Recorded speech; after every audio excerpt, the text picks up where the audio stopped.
Okei, tere hommikust, kallid sõbrad, tere tulemast minu videosse.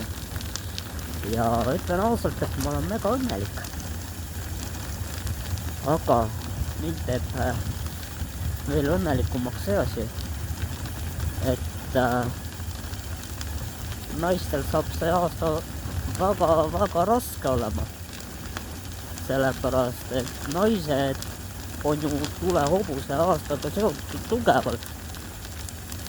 Ja tead, ma ütlen ausalt, et naiste võim kukub ära.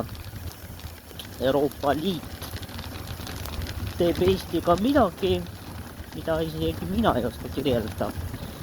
Me arvame küll, et me oleme vabariik, aga me allume Euroopasse.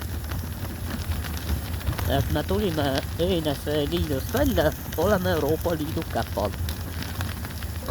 Kõike tasuta, vaba reisimine, särgid on ja see on kõik okei. Aga nüüd on tulemas ju kontroll peale. Totalitaarne kontroll, ehk siis totaalne.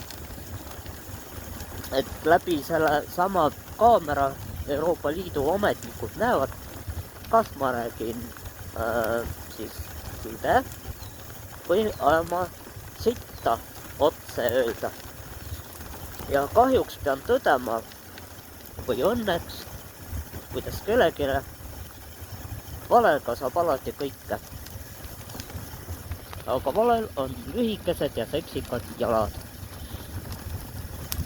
Aga peenikesed nagu udutuled, mis murduvad justkui jää peal ära.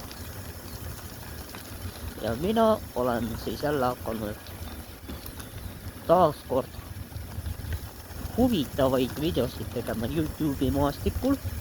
YouTube'is on see võimalik. Et vaatame, saame kokku, teeme juttu ja chillime.